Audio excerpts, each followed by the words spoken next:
नमस्कार, मैं रविश कुमार। बिहार की राजनीति को अगर नाटक कहा जाए तो कभी कभी लगता है निर्देशक सो गए हैं और किरदार अपनी मर्जी से स्क्रिप्ट बदल रहे हैं।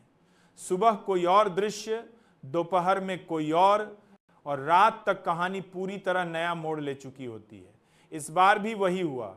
पटना की हवा कुछ दिन से वैसे ही भारी थी, जैसे किसी बड़े तूफान के आने से पहले पेड़ चुपचाप खड़े हो जाते हैं। लेकिन किसी ने नहीं सोचा था कि नीतीश कुमार फिर एक ऐसे चौंकाने वाले मोड़ पर आ जाएंगे जहां पूरा देश सवाल पूछता रह जाए और जवाब किसी के पास न हो। पहला दृश्य, पटना की सड़कों पर हलचल। सुबह होते ही पटना सचिवालय के बाहर पत्रकारों की भीड़ जमा होने लगी। कोई कह रहा था कुछ बड़ा होने वाला है, दूसरा कह रहा था नीतीश कुमार रात भर बैठक कर रहे थे, आज कोई धमाका होगा। पर किसे पता था कि यह धमाका देश की राजनीति में ऐसा विस्फोट करेगा कि राजधानी दिल्ली तक की इमारतें कांप उठेंगी। करीब 10 बजे के आसपास खबर आई, नीतीश कुमार ने केंद्र सरकार पर गंभीर आरोप लगाए हैं और तत्काल प्रभाव से प्रधानमंत्री नरेंद्र मोदी की कानूनी गिरफ्तारी की घोषणा की है। पत्रकारों ने पहले इसे अफवाह समझा, लेकिन जब राज्य सरकार के आधिकारिक नोटिफिकेशन की कॉपी वायरल होने लगी तब सनसनी फैल गई। नोटिफिकेशन में लिखा था, कुछ संवैधानिक विसंगतियों की जांच के दौरान बिहार पुलिस ने प्रदेश में लागू विशेष अधिकारों के तहत यह कार्रवाई की है। ये अधिकार क्या थे, किस कानून में थे, ये कोई नहीं जानता था। लेकिन बिहार में कानून कभी कभी पान की दुकान की बहसों की तरह हो जाता है, जहां तर्क से ज्यादा आवाज और स्वर महत्वपूर्ण हो जाते हैं। दूसरा दृश्य, नीतीश का बड़ा उलटफेर। नीतीश कुमार पत्रकारों के सामने आए। चेहरे पर वही पुरानी गंभीरता, वही कम बोले जाने वाली भाषा, लेकिन इस बार आवाज में अजीब किस्म का ठंडापन था। उन्होंने कहा, बिहार की जनता से बड़ा कोई नहीं। जब भी अन्याय होता है बिहार आवाज उठाता है। हम जांच करेंगे, चाहे वह किसी भी स्तर पर हो। बिहार की जनता है वाह। पत्रकारों ने पूछा, क्या वाकई मोदी जी को गिरफ्तार कर लिया गया है? नीतीश बोले, हमने कार्रवाई की है, आगे की जानकारी अधिकारी देंगे। बस इतना कहना था कि टीवी स्टूडियोज में भूचाल सा आ गया। एंकरों ने सूखे होंठों पर जीभ फेरते हुए ब्रेकिंग चलाना शुरू कर दिया। बिहार में राजनीतिक भूकंप, मोदी गिरफ्तार। हालांकि यह गिरफ्तारी वास्तव में क्या थी, ये किसी को नहीं समझ आ रहा था। कानून विशेषज्ञ चश्मा उतार कर टीवी पर कहते जा रहे थे, ऐसा किसी संविधान में लिखा ही नहीं है। पर बिहार में संविधान कई बार वही होता है जो सत्ता में बैठा व्यक्ति मान लेता है। तीसरा दृश्य, दिल्ली में हड़कंप।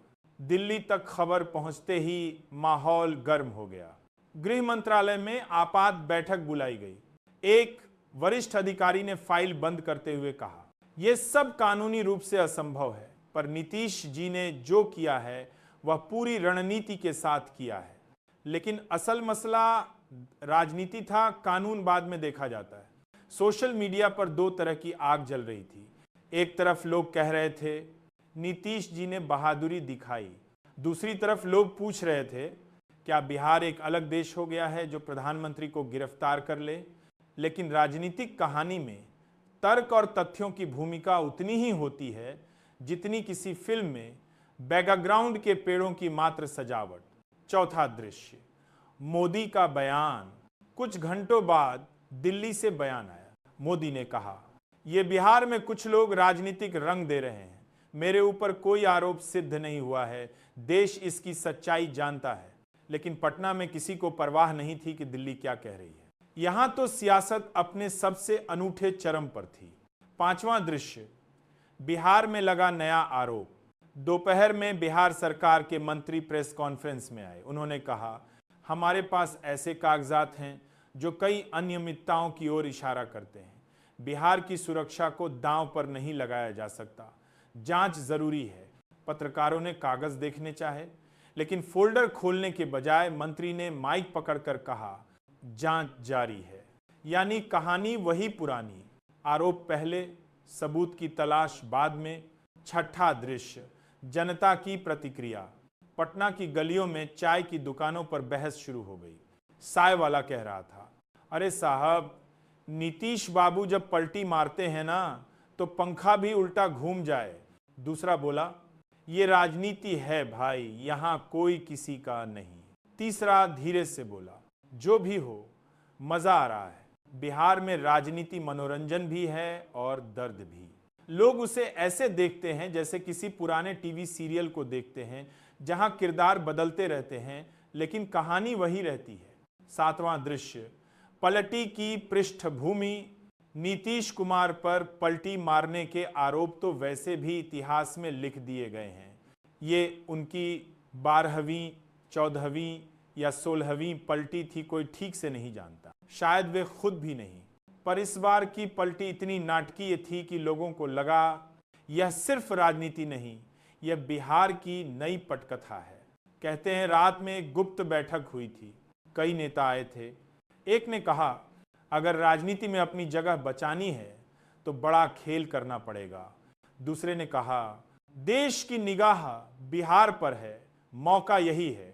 उसके बाद क्या हुआ कोई नहीं जानता, लेकिन सुबह होते होते देश की सबसे बड़ी खबर पटना से निकली। आठवां दृश्य, बिहार पुलिस का ऑपरेशन। शाम तक बिहार पुलिस का बयान आया, हमने प्रोटोकॉल के अनुसार प्रक्रिया अपनाई है। कौन सा प्रोटोकॉल, कब बना, किसने लागू किया, ये सब सवाल हवा में ही झूलते रहे। सोशल मीडिया पर लोग मीम बनाने लगे, Bihar police versus Delhi police, कौन जीतेगा। किसी ने फोटो बनाई जिसमें बिहार पुलिस दिल्ली के दरवाजे पर दस्तक दे रही है, लेकिन असल में एक